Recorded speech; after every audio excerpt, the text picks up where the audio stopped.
Okay, picture your typical workday for a second. Your phone buzzes with a new notification. A Slack message pops up right in the middle of your screen. Your inbox chimes with yet another urgent email, right? In our hyper-connected, notification-heavy world, it literally feels like our attention is just being fractured into a million tiny slivers.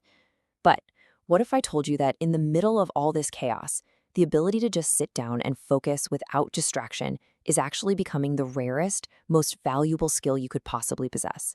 In this explainer, we're going to explore a concept that can absolutely transform how you work and, honestly, the results you produce. I want you to really reflect on your own daily habits for a moment here. Ask yourself, are you busy or are you actually productive? Because, at the end of the day, do you just feel totally exhausted because you are merely reacting to endless pings, emails, and meetings? Or are you actually producing real, tangible value that moves the needle in your career? There is a massive, massive discrepancy between just being frantic and actually being focused. And that brings us straight to our core thesis. Business writer Eric Barker brilliantly hit the nail on the head when he said, deep work is the superpower of the 21st century. And we really need to reframe how we look at intense focus. It's not some chore, and it's definitely not some old-fashioned habit. In our current economy, the ability to concentrate deeply, that is an elite, highly lucrative competitive advantage. So the source material we're drawing on to really unpack this superpower is Cal Newport's incredible book, Deep Work. You can kind of think of this book as the ultimate training manual. It's designed for anyone who wants to cultivate this rare skill in a world that is literally engineered to distract you. Newport makes the case that leaving the distracted masses to join the focused few is just a truly transformative experience. Okay, let's dive right into this playbook. We'll start by looking at this 21st century superpower, define deep versus shallow work, and then walk through 4 essential rules. Work deeply, embrace boredom, quit social media, and drain the shallows. Section 1, the 21st century superpower. Let's look at exactly why our modern tech-driven economy disproportionately rewards people who can just lock in and focus. So we're living through what economists call a great restructuring. In our information economy, complex systems change incredibly fast. I mean, think about it. 10 years ago, certain programming languages or digital marketing analytics didn't even exist. To remain valuable, you have to master the art of quickly learning really complicated things. And because we're in this digital network revolution, if you create something truly useful, your potential audience is essentially limitless, which means massive rewards.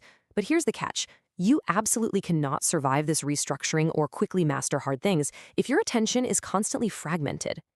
Moving on to Section 2, deep versus shallow work. Really understanding this distinction is the foundation of everything that follows. All right, the crucial point here is how we define deep work. It's professional activities performed in a state of distraction-free concentration that push your cognitive capabilities to their absolute limit.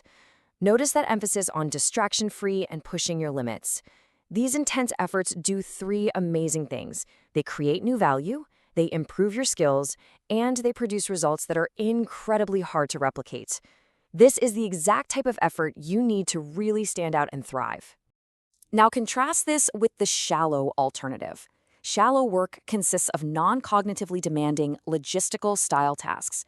Think about constantly checking your emails, like you're some kind of human network router, or sitting through endless status update meetings. And let's be honest, you're usually performing these tasks while distracted, right? They don't create much new value in the world, and worst of all, they are very, very easy to replicate or automate. So the dichotomy here is super clear. On one side, you have deep work, which brings focus, innovation, and high value. On the other, shallow work, defined by distraction, logistics, and replicability.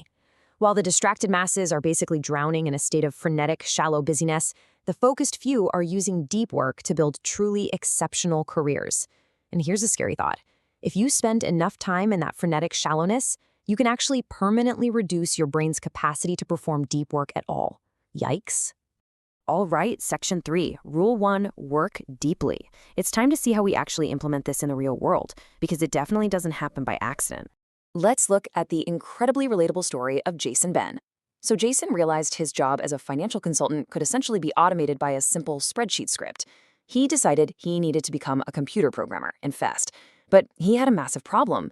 He was a severe internet addict, like spending almost 98% of his time surfing the web kind of addict. To overcome this and actually learn to code, he used a fairly drastic method. He locked himself in a room with absolutely no computer. He used only textbooks, note cards, a highlighter, and he practiced programming concepts out loud just to force his mind to go deep. Now, check out the financial payoff of that drastic method. Ben's intense, distraction-free focus allowed him to master coding incredibly fast. He graduated at the top of a notorious development boot camp. Just half a year after making $40,000 a year as a board consultant, his new ability to do deep work secured him a highly lucrative new salary of $100,000 as a tech developer. Talk about a game changer. Section 4. Rule 2. Embrace boredom. Because cultivating deep work isn't just about what you do at your desk. It requires completely rewiring your brain and changing how we handle our downtime. Here, Newport offers some pretty counterintuitive advice. A lot of people think they just need an occasional digital detox or an internet Sabbath. But Newport argues you shouldn't take breaks from distraction. You actually need to take breaks from focus. You have to schedule in advance exactly when you'll use the internet. And outside of those times, you have to avoid it altogether and just force yourself to tolerate being bored. If you reach for your smartphone the literal second you have to wait in line, you are teaching your mind to never tolerate an absence of novelty, and that completely destroys your concentration muscles. Moving right along to Section 5. Rule 3. Quit social media. We really have to directly address the biggest and most insidious distractors in our modern lives, what Newport calls network tools. To really see the impact of these tools, just look at digital media consultant Baratune Thurston. He was highly active online. We're talking about participating in over 59,000 Gmail conversations and 1,500 Facebook posts in a single year. His conclusion after all that? I was burnt out, fried, done, toast.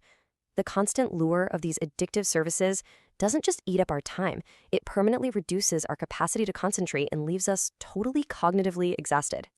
So how do we actually break free from this? Well, Newport introduces a concept inspired by Ryan Nicodemus, known as the packing party. Try applying this to your digital life. First, stop using all social media for 30 days. Just go completely cold turkey, and do it without making some big dramatic announcement online. Then, when those 30 days are up, ask yourself 2 questions. Was my life actually notably better with these services? And did people genuinely care that I wasn't using them? For most of us, the sobering answer is no, which proves these tools rarely add any real value to our core goals. Finally, Section 6, Rule 4, drain the shallows. We absolutely must ruthlessly cull trivial, low-value tasks from our daily schedules so we actually have the time to go deep. Now, I know this sounds extreme, but the advice here is to literally schedule every minute of your day. We spend way too much of our day just running on autopilot, allowing the twin forces of our own internal whims and external requests to dictate our time. By blocking out your day in advance, you pause and ask, okay, what makes the most sense to do right now? This kind of strict structure is honestly the only way to prevent shallow work from silently creeping in and just consuming your entire workday. And here is an absolutely fantastic way to enforce this. Try asking this exact question to your boss. What percentage of my time should be spent on shallow work?